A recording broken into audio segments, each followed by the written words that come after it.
So I'm so excited to be back for our third session today. And today what we're going to do, well, if you remember, we've been talking about this triangle. We've been talking about, how we kind of build this idea of interfaith cooperation, interfaith understanding. We've been focusing on this idea about how we build a little bit of that knowledge base to lead us to this appreciative kind of attitudes. And we'll talk a little bit today about how might you build relationships as well. So we'll talk about action steps. How do we move forward from here beyond just kind of the learning that we're having today? So today we're really going to focus more on Eastern religions. So last time we focused on Judaism and Islam, kind of what are called the Abrahamic faiths that kind of share much in common with Christianity. But we're going to focus on Eastern religions today and talk a little bit about what we can learn from them that might enrich our faith, and then where we might go from here, thinking about the future. And part of this we'll be thinking about, we've been talking really about what makes religions distinct from one another. I also want to talk about what do all religions share in common that might be an in for us to kind of cooperate with other religions as well, okay? So to start with today, we're going to start with talking about Hinduism, okay? So I think Hinduism, does anyone know, in terms of the place in the world of largest religions, does anyone know where Hinduism falls? Most people don't know. Oh no, I'm saying how, in terms of 1, 2, 3, 4, 5, where is it in terms of the number of? Probably 3. Exactly, thank you, very good. It's the third largest. Most people don't think of it as the third largest religion because we don't have that much experience of it here in the United States. But you think about India, which is now I think that has the largest population in the world. India is 80% Hindu. Other countries in the world, Nepal is primarily Hindu. Hinduism is spread throughout the world, including here in the United States. So it's the third largest religion in the world. So it's something that's really, I think, important to get to know because it is a very large religion. So to think about Hinduism, we have to go back and think about how do Hindus understand this idea about God? Because if anyone has had even a brush with Hinduism, what you notice about Hinduism is that there's all these gods and goddesses in Hinduism, all these different gods and goddesses in Hinduism. And what we have to think about is that there are actually 33 million gods and goddesses in Hinduism. So you're kind of like, wow, that's kind of staggering. Has anyone ever been to, there's a Hindu temple in Maple Grove. Has anyone ever been to that temple before? Joe has. Joe came with me from class, yeah.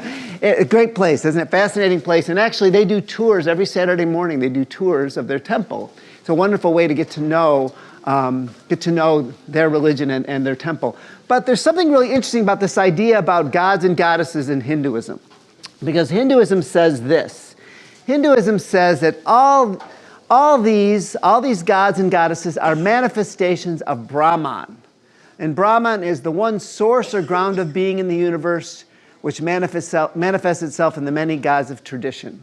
So in other words, although there's all these gods and goddesses, they're really just facets or manifestations of what Hindus believe is this one divine power, which is Brahman, okay? And the way they think about it is they say that these different gods and goddesses are channels to the one God who is unlimited and inconceivable. So you have all these different channels, but they really represent the one divine power. They're not really, in a sense, deities. They're really part of this one divine power. So Hinduism sees itself as a way to discover the many sides of one God. So there's one God. So Hindus don't really think of themselves as polytheists, although often if you read textbooks on world religions, they'll say, well, the Hindus represent the polytheistic religions, the religions that worship many gods. Hindus would say, well, not quite. We really believe in this one divine power, and we have these gods and goddesses that are just channels or conduits to that one divine power. So it's a little different way than what we think about this in Christianity.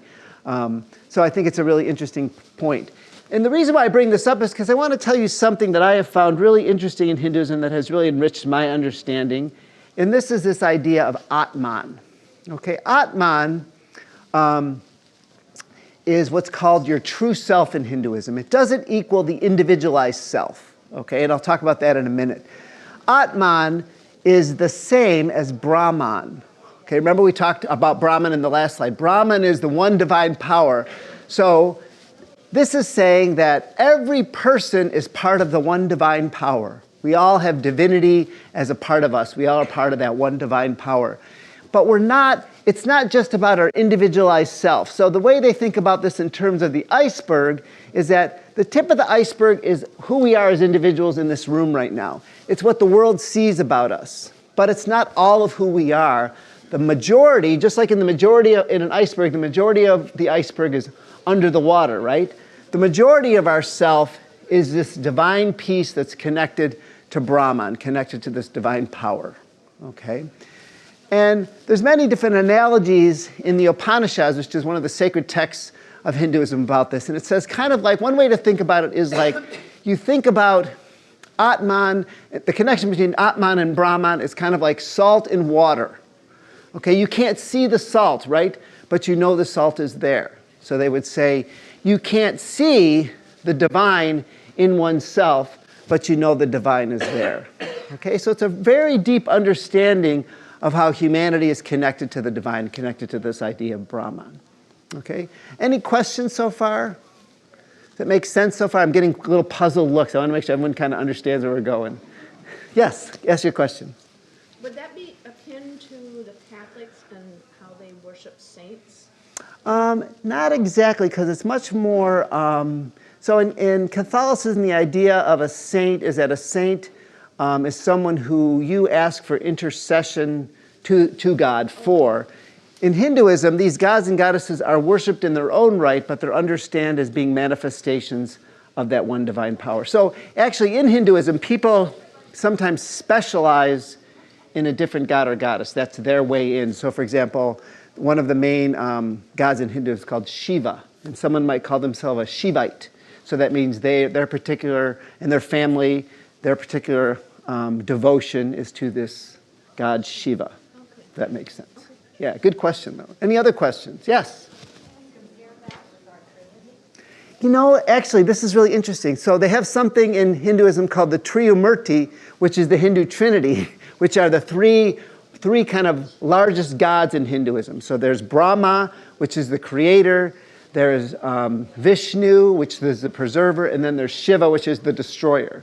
Destruction is seen as positive in this sense. It's like you destroy things in order to rebuild things. So they have this Trinity, but you can think about it, in some ways, in Christianity, we talk about the Trinity as being one, one God in three persons, right, is how we talk about it. So, it's not quite the same, but you could say it's, the one divine power and 33 million manifestations of that divine power. It's a little different, right? But there are certain ways we can understand how in Christianity as well, we understand God to be larger than our concepts can understand, right? Larger than our concepts can understand. So Hinduism is doing the same thing. Yeah. Good questions. Any other questions? I love this when I get questions. This is like just like being in the classroom. So anything else? Okay. So the other piece about Hinduism that I wanted to talk about that is really enriching for me is this notion of what's called ahimsa. So let me read this quote for you, which is from Mahatma Gandhi. And it says, literally speaking, ahimsa means non-killing. But to me, it has a world of meaning, and it takes me into realms which much higher, infinitely higher. It means that you may not offend anybody. You may not harbor uncharitable thought, even in connection with those who you consider your enemies. To one who follows this doctrine, there are no enemies. Okay, it's this beautiful doctrine.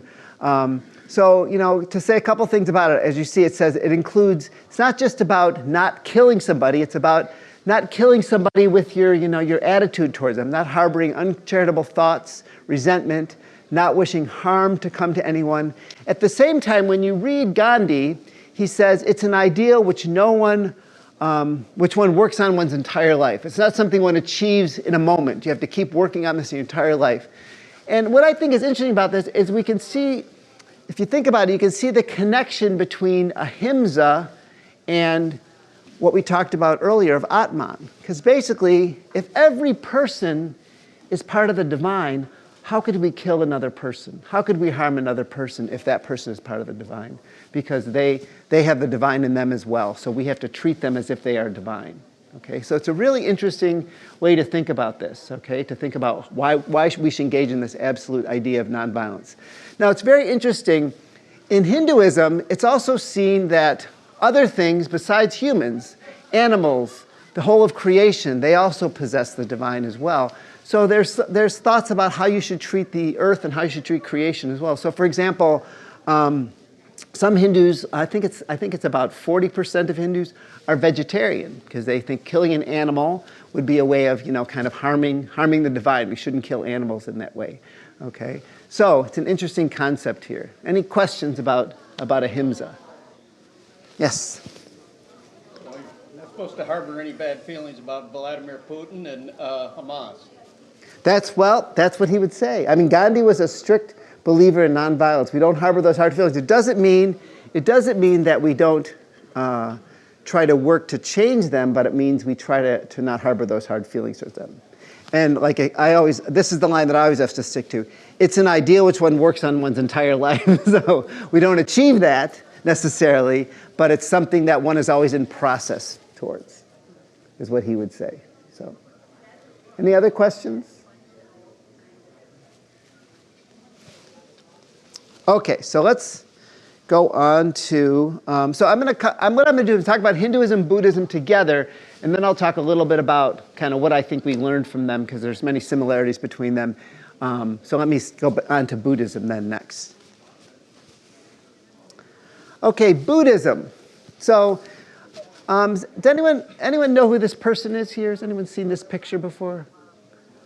This is a very famous, now deceased Buddhist monk named Thich Nhat Hanh. Thich Nhat Hanh was someone who lived in Vietnam. He was there during the Vietnam War, worked very closely to try to bring peace to Vietnam during the Vietnam War. He was eventually exiled for his work trying to bring together the North and South Vietnamese. Came to the United States. He actually was a contemporary of Martin Luther King Jr. In fact, it's believed that Thich Nhat Hanh was the person who really convinced Martin Luther King to take a strong stance against the Vietnam War, which he did. Martin Luther King did towards the end of his life, took a strong stance against that. And continued to work in France. He had a retreat center and monastery in France called Plum Village, where he worked there for many years. So I want to start by having you listen to this poem by Thich Nhat Hanh called Call Me By My True Names. And because I want you to be able to follow along, I have made copies for you. I'm going to pass them out. Thank you. There you go. Thanks so much. So I'll wait till that comes around. So this poem is from a book that he wrote called Being Peace. He's was a very prolific writer. He just died, I think, in 2018. He had a stroke later in his life and then died at about the age of 90. So he lived to a nice old age. Okay, so I have to remember now, I learned how to switch to the right screen now, so because there's a little video that goes along with this as well. So I'm gonna.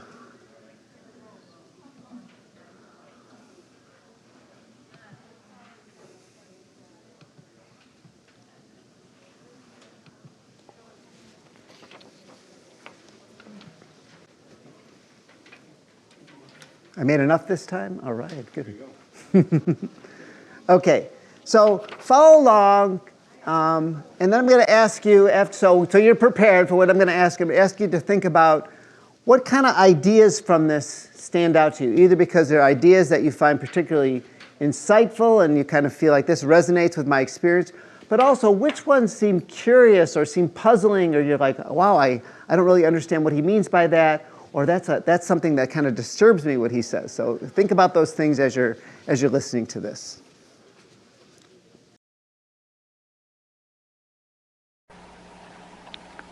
Please call me by my true names. Don't say that I will depart tomorrow. Even today, I am still arriving. Look deeply. Every second I am arriving. To be a bud on a spring branch. To be a tiny bird with still fragile wings, learning to sing in my new nest. to be a caterpillar in the heart of a flower, to be a jewel hiding itself in a stone. I still arrive in order to laugh and to cry, to fear and to hope. The rhythm of my heart is the birth and death of all that is alive. I am a mayfly metamorphosing on the surface of the river. And I am the bird that swoops down to swallow the mayfly. I am a frog swimming happily in the clear water of a pond. And I am the grass snake that silently feeds itself on the frog. I am the child in Uganda, all skin and bones, my legs as thin as bamboo sticks. And I am the arms merchant selling deadly weapons to Uganda. I am the 12-year-old girl, refugee on a small boat, who throws herself in the ocean after being raped by a sea pirate. I am the pirate, my heart not yet capable of seeing and loving. I am a member of the Politburo with plenty of power in my hands, and I am the man who has to pay his debt of blood to my people, dying slowly in a forced labor camp. My joy is like spring, so warm it makes flowers bloom all over the earth. My pain is like a river of tears, so vast it fills the 4 oceans. Please call me by my true names, so I can hear all my cries and laughter at once. So I can see that my joy and my pain are one. Please call me by my true names, so I can wake up, and the door of my heart could be left open, the door of compassion. Okay. Let me go back to the PowerPoint.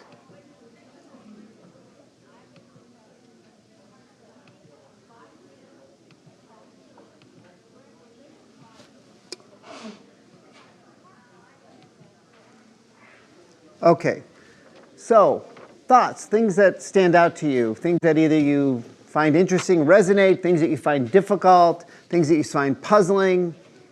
Who can share a line from the poem that they want to bring up?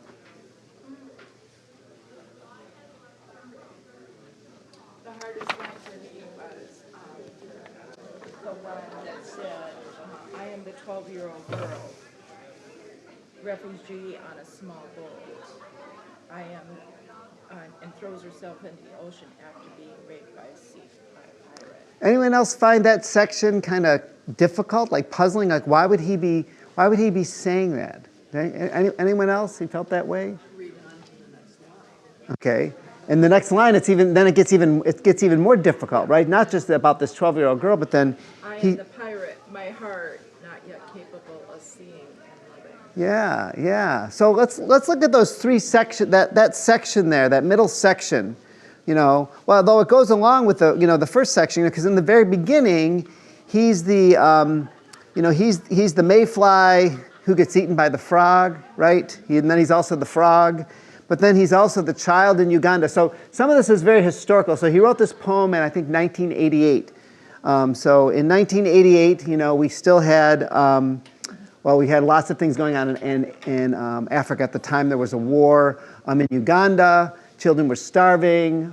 There were arms merchants who were selling, both sides on the war, and so people were starving even more. So you see how he is the child, but he's also the arms merchant.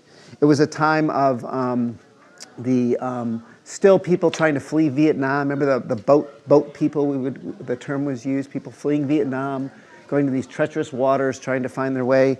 And then also the time of still, the Soviet Union was still around, right? So we have this idea of the Politburo, the bureaucracy that controlled the Soviet Union, sending people to forced labor camps, okay? So he's saying he's both those people. What do you think he's trying to say by this, by calling himself out to be both?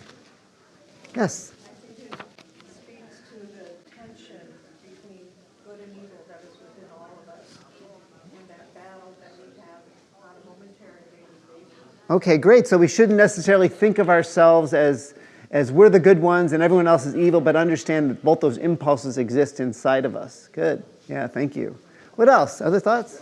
I see it as him saying that the divine is in all of us, and it just hasn't fully emerged in all of us. Great, excellent. Yeah, especially when you read that one about when he says, the pirate, my heart is not yet capable of seeing and loving. He's saying he still holds out hope for that pirate pirate can eventually, be seeing and be able to love and be able to see, and that he won't be doomed to be like this. It's a very positive view about the possibility of change here. Yeah, other thoughts about this? Yes? I thought, stepping back from it, I think them asking Jesus, who is my neighbor? Yep. Okay, and all these people are the neighbor, right? We don't, in some ways, we don't get to choose who our neighbor is, right? The neighbor's going to be the neighbor whether we want them to be or not, right? Yeah, excellent, good. Other thoughts? Yes? The first few verses, I'm reading or listening and thinking, okay, this makes sense with in nature, this entity consumes this entity, consumes this entity, okay. And then wham, it's people, and not good stuff. So that just was jarring. It is jarring, yes. Yeah. Yes. Because in some senses you're saying that's very normal, but then these things in the middle here, they're very abnormal, they're very destructive, they're very, very demonic almost, right, in terms of how they think about them. Yeah.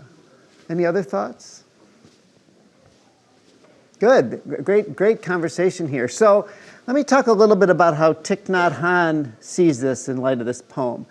Thich Nhat Hanh believes in this idea of non-dualism. So Buddhism would say, too often what we do is we separate things into, we want to categorize everything into good and bad, light and dark, and we kind of put things in opposition. He's saying we have to think of things as in conversation with each other, okay? And this idea of what he's doing in this part by looking at these different people, the arms dealer and the child dying, the 12-year-old girl and the sea pirate, the Politburo and the man who's paying his debt of blood, is he's saying we have to have this idea of omnipartiality, is what he calls it. So we think of partiality means you are in favor of one thing, right? You're partial to something. He's saying omnipartiality, we have to be partial to all sides. He says seeing one's actions from the viewpoint of all others and a willingness to sacrifice one's own good for the welfare of others. So how do we put ourselves in another person's shoes even when that person is doing things that we believe to be wrong? So how does he put himself in the shoes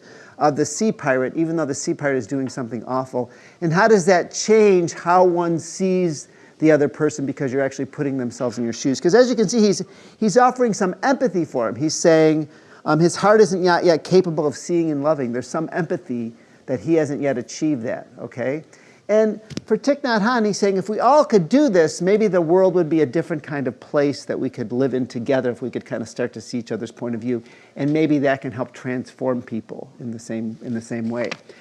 And it gets in this other idea called the yin and the yang, okay? So have you seen this symbol before? It's on bumper stickers. I've seen it before on bumper stickers. So the yin and the yang actually comes from a different philosophical tradition, Taoism, okay? But Buddhism has adopted it as well. And the idea of the yin and the yang is that the yin and the yang basically tries to get at this idea that there's a hidden harmony in the world, okay? And the way the yin and the yang talks about it is it talks about there's two sides to the world, okay? This side is the light side, okay? And that is light, and that is dry, and that is masculine, is how it talks about it. And then we have the dark side. The dark side is dark, and it is wet, and it is feminine, okay? But if you notice, there's a little light in the dark side and there's a little dark in the light side because they're completely connected and integrated with one another, kind of to say one needs the other. Okay? So in the first part of this poem, we see how the cycle of nature, things need each other, right? We need the frog to eat the mayfly. We need all those things to happen. Okay? And that's the yin and the yang is saying we have to think about what's the harmony of these different things. And I think this is especially important because I think sometimes our terminology in Christianity, I was thinking about this especially as we're going to head into Advent very soon, right? There's kind of an obsessive talking about light during Advent, isn't there? We're talking about how, the light shone in the darkness and all that. And we forget that the darkness is actually can be a positive thing. Darkness is things grow in the darkness, right? Things grow in the darkness, and we can kind of forget that. And this kind of helps us to think about these things as in conversation with one another. Okay, questions about this? Comments? Okay. So let me talk about a few things here. Oh, I'm sorry, one more thing. So Thich Nhat Hanh founded something called the Order of Interbeing. Okay, these are the characters that stand for this Tiep Hen, and interbeing combines the idea of mutual and to be. And the idea here is, I am, therefore you are, therefore I am, we inter are. So the idea of interbeing is that we are intimately connected with one another. We are totally integrated with one another, and we can't think of each other. We can't think of ourselves without thinking of the other as well. That's how close we are to one another. We don't exist without each other, is what he was saying in this. So kind of a natural kind of progression from this idea of omnipartiality. Okay, so let's talk about how do Hinduism and Buddhism enrich my faiths? Well, first of all, I think Hinduism really talks about the vastness of the divine. If we have 33 million gods, but they're all part of this one divine power, it shows us how vast God is, okay? It helps us not have a small notion about God, okay, which I think is really important, that we think of God as vast and big. But at the same time, these individual gods and goddesses are supposed to denote the nearness of the divine. So how can the divine be both vast and near, right? I think that Christianity tries to hold those two things. We talk about God as being transcendent, beyond us, but we also talk about God as being immanent in our reality, right? So I think Hinduism is a very dramatic way of thinking about those two things. God as vast and big, God as small and personal, okay? So this whole idea of not killing in word and deed, to me, is a really important thing to think about in my own life, to think about I don't do a lot of killing in deed, but how do I do it in word, and how can I prevent myself from doing that in word? How can I think about how I can do that differently? And then this whole idea of non-dualism, I think, helps me think about the ability to see all sides and to see all things as connected. How are we all connected to one another? So I thought I'd bring in a quote from my favorite mystic. So Meister Eckhart was a German mystic from the Middle Ages during a time when there was much mystical writing going on. And this is what he said. He said, I am as sure as I live that nothing is so near to me as God. God is nearer to me than I am to myself. My existence depends on the nearness and the presence of God. So I just think about this when I think about vastness but nearness. How can God be that close but that big? Okay. Questions? Okay, so let's start to then put this all together and think about what do the world's religions share in common? Okay, so we've talked about these distinctions that they have. What do they share in common? And maybe how is that a way in for us to kind of connect to other religions as well? So I want to start with a quote from the Dalai Lama. So you know who the Dalai Lama is, the Buddhist teacher, the Tibetan leader. He said this. He said, whether a person is a religious believer does not matter much. Far more important is that they are a good human being. Okay?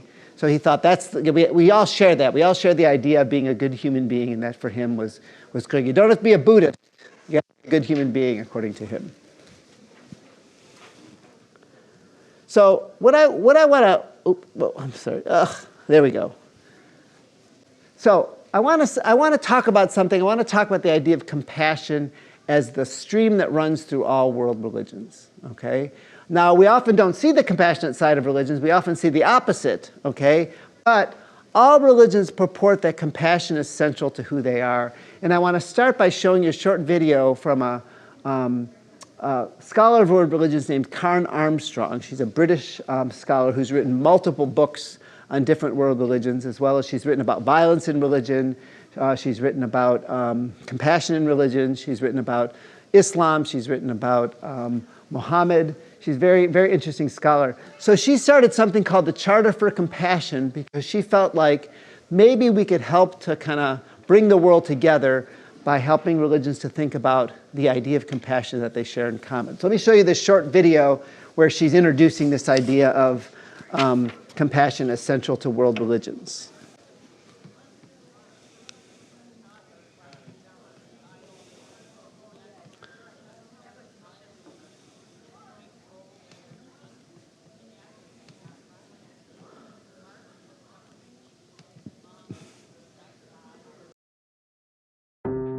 A militant kind of aggressive religiosity, sometimes called fundamentalism, has grown up in every single one of the major world traditions as a rebellion against this imbalanced world, a rebellion against humiliation, powerlessness. Religion has focused more and more on a narrow understanding of religious dogma. And there's a sense of rage expressed in religious terms. Every religion, as I understand them, has a history of intolerance, and every religion has principles for overcoming intolerance.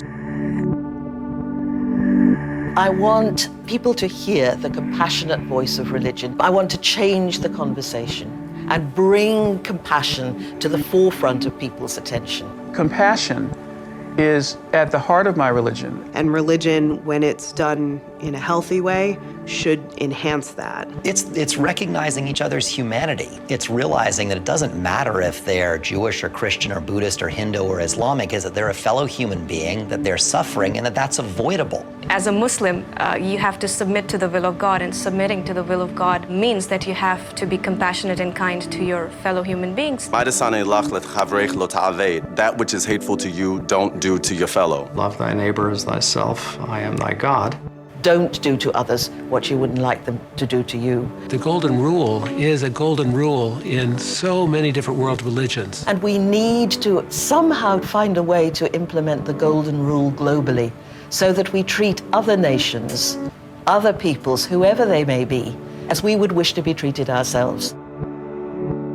We need a charter for our own souls, for our own sake, but also for the sake of the world, the sake of our perilously divided world, which is, in one sense, drawn together more closely than ever before.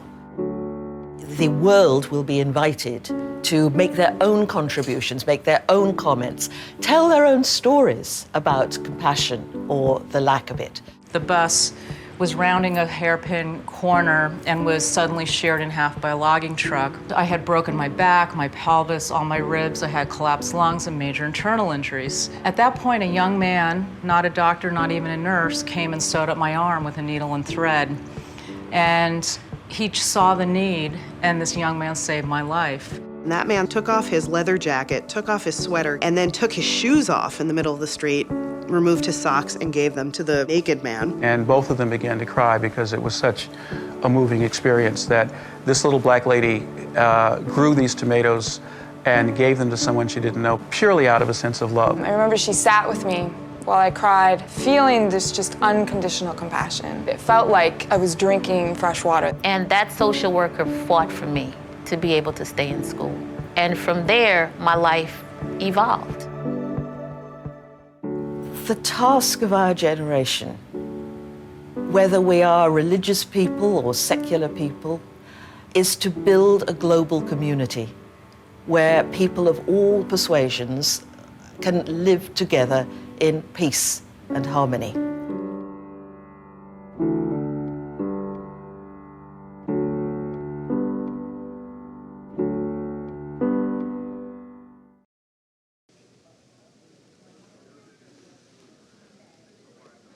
Okay, back to my PowerPoint. Oops. Hold on. I knew I was eventually going to screw up.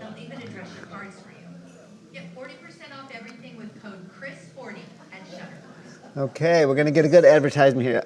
There we go. I'm just going to mute it, then I don't have to go back. Okay, so let's talk about this idea of compassion. So first of all, I think we need to think about what is compassion? Does anyone have a definition, have an idea about what does compassion mean to you? What does it mean to say that someone is compassionate? Yes?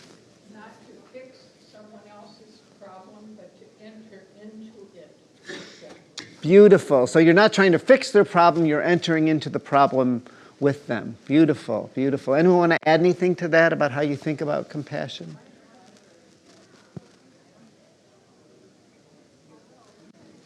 Great, I think you said it very well. Go ahead.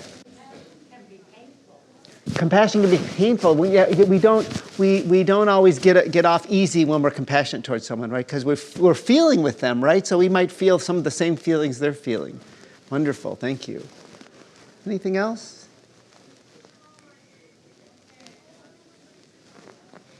Okay, well, I think that you've summed it up really well. Let me just say a couple other things. I would say compassion means to endure with another person. So I think that gets at what you're saying. It's to endure with them. You're putting themselves in another's shoes, and when you do, that can be painful because you're feeling what they're feeling. You're entering generously into their point of view. It's principled, consistent altruism. Principled, consistent altruism. Okay, because sometimes we can think about the word pity. How is pity different than compassion? When you say, I pity someone, how does that seem different than compassion? Who thinks they could? Action. So compassion has an action element to it. Passion, you're actually doing something. Pity is more a feeling. Okay, what else? The person you pity, then you put as less than. Excellent. So it sets up in some ways like a superior subordinate relationship. Like you are superior to them, so you feel pity for them. Okay, good. Any other thoughts? I think that pity is sentimental as opposed to, kind of principled and consistent. It's sentimental, you feel it, it's fleeting. You feel pity for a minute and then it's gone, Compassion is much deeper. Compassion is something we're feeling deep in our bones, on a visceral level. Actually, it's interesting, I'll come back to this in a minute when we talk about Judaism.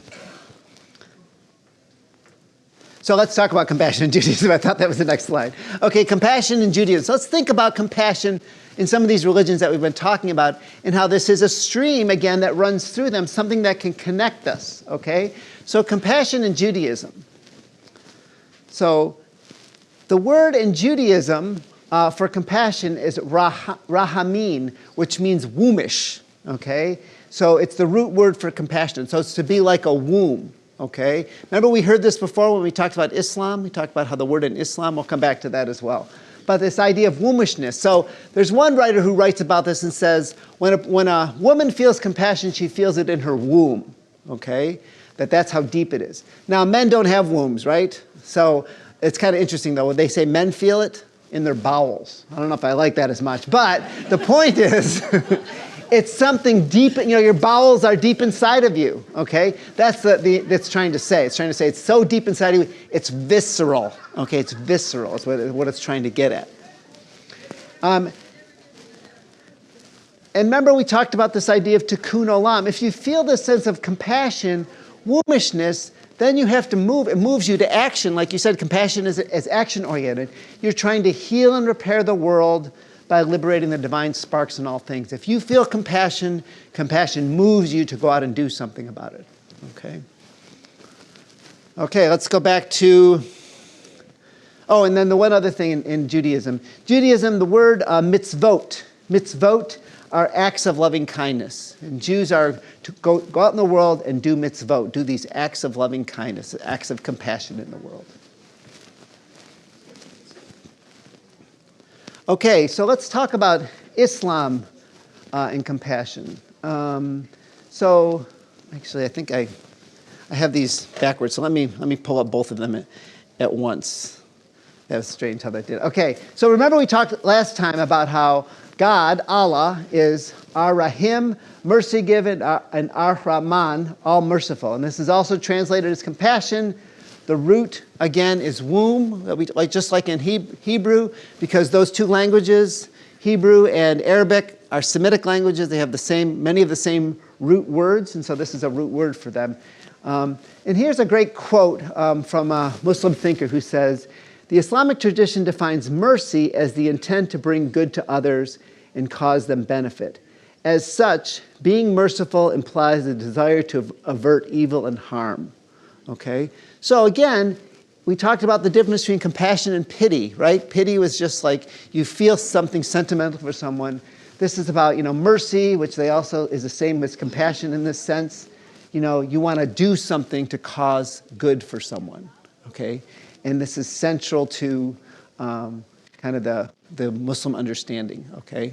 We're called to be a mercy to the world. Okay, Buddhism, compassion in Buddhism. So Buddhism talks about that we have to meditate on 4 elements to create immeasurable love in the world. And the 4 elements are loving kindness, or maitri, which is a desire to bring happiness to all. The second of the 4 elements of immeasurable love is compassion, karuna, which is to liberate all creatures from pain. So again, we're back to that action idea. Compassion, you're doing something, you're acting on this. Sympathetic joy, mudita, which delights in the happiness of others. And then even-mindedness, upekshā, which is love all beings equally. Okay, these 4 things together create immeasurable love in the world, okay, according to Buddhism.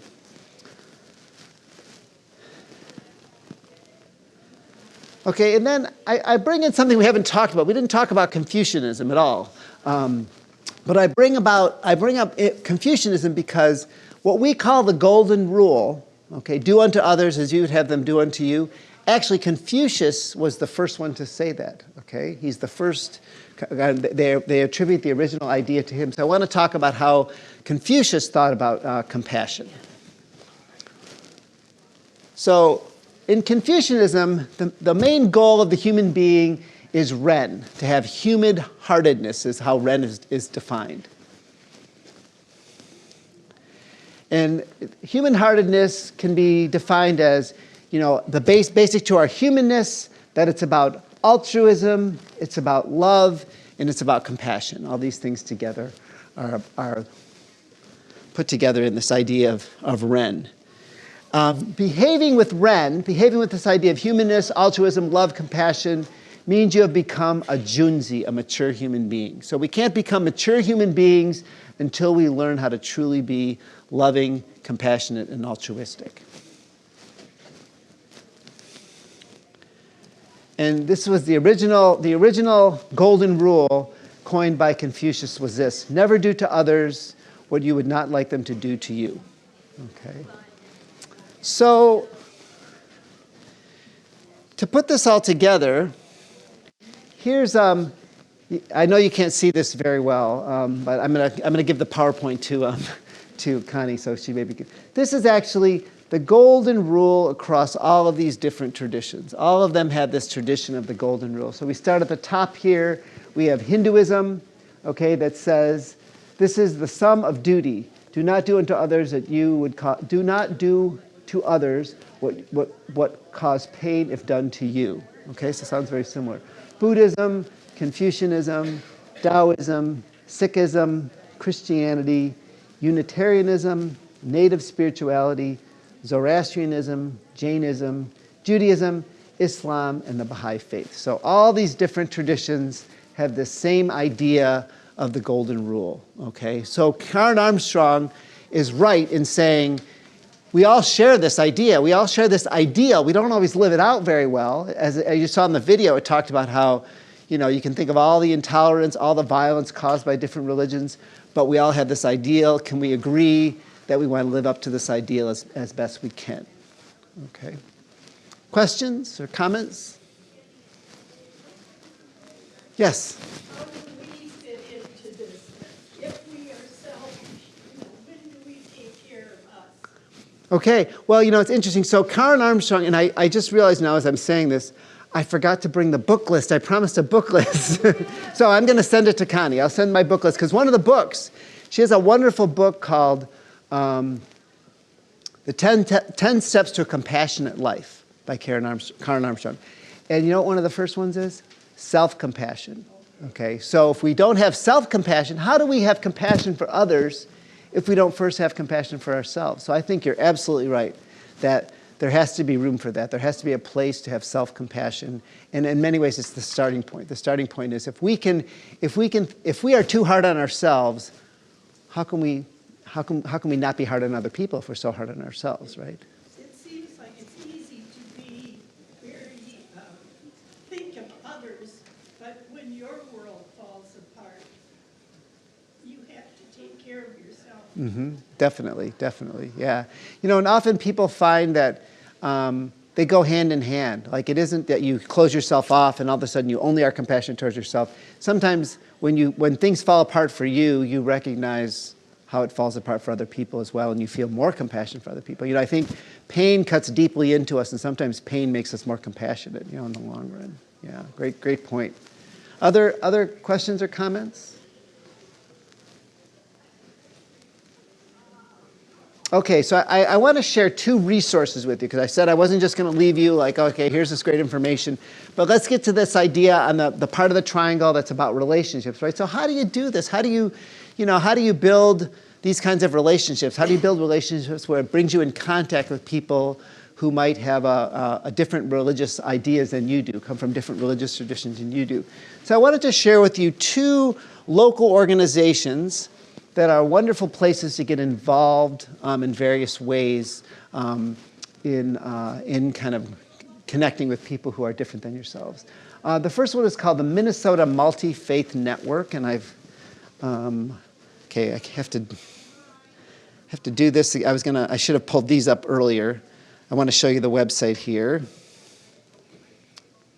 Let's see what happens. Guess what I'm going to do is I'm going to go back to and just do it on the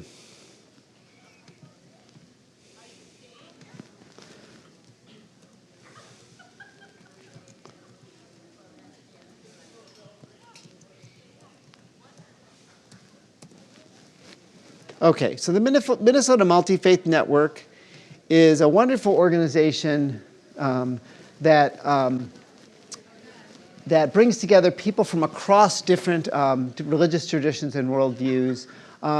They have different kinds of ways that you can connect. That one of the first ways, actually, unfortunately, it just passed. They had a wonderful multi-faith gathering that I was a part of. That was a beautiful event focusing on hospitality. You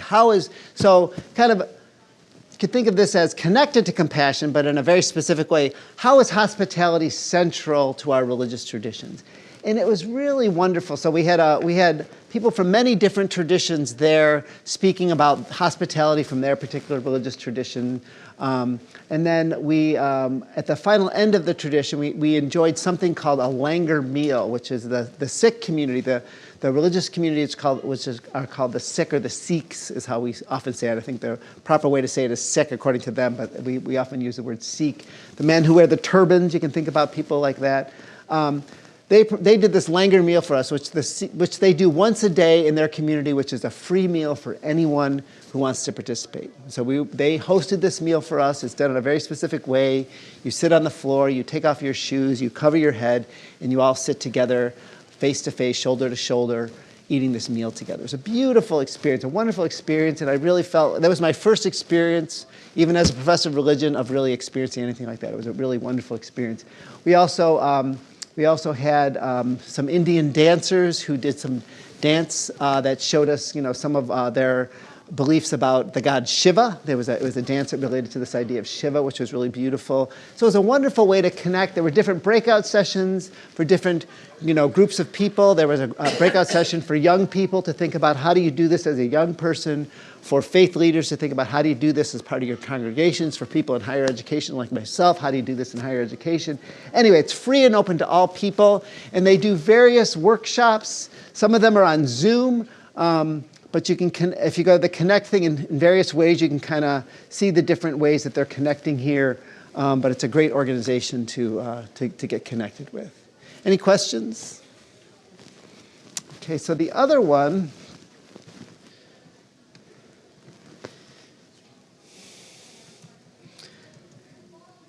is called Interfaith Action of Greater St. Paul.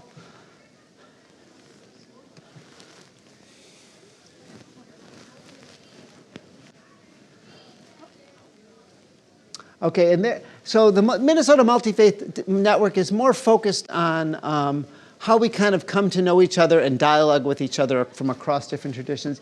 Interfaith Action, as you can see by its name, is focused more on action. It has various programs that you can get involved in, volunteer programs that are involved in the community, that put you in touch with people, both working together with people from different religious traditions and working with people from different religious traditions. They have a lot of different programs that are here, but this will tell you different ways you can volunteer to be a part of kind of some of the things they do. You can look over here. They also offer, again, they have some events that are virtual that you can get involved in as well, if that's better for you. But they're another great organization to think about as well. Okay, I've given you lots of information here. Any other questions or comments? We have just a couple minutes left. Any other questions or comments about this? Yes? Earlier today you mentioned Buddhism, Hinduism was number 3. So what are the top 5? Sure. So Christianity is still the largest religion, but by 2050, Islam will be the largest religion as the projections. But Christianity is still the largest. Islam is second. Hinduism is third. Buddhism is fourth. And then actually Sikhism is fifth. So Sikhism is really quite a large religion, even though we don't have that much experience of it as well. Mostly, again, it's in a certain part of India, Punjab, the Punjab province of India. But there's a community here in Bloomington. There's a Gurdwara, which is a Sikh community. So those are the Sikhs. So, we think about Judaism. Whenever we teach classes on world religions, Judaism is always covered because although Judaism is only about 2% of the world's population, Judaism has been very influential in the development of both Christianity and Islam. So it's really a central religion, even though it's a very small part of the population these days. Yeah. Other questions or comments? Yes? Sure. Yeah. So, and actually, I've been really fortunate the last, so I teach, one of the courses I teach is a course on religion and food, which is really fun to teach. And actually, we have a food lab at Augsburg, so I bring in all these guest speakers who cook with us and tell us about their food traditions and their values around food and environmental sustainability. And one of them is someone who is a Native American. She's also a Lutheran pastor, and she's a Native American, Kelly Sherman Conroy. In fact,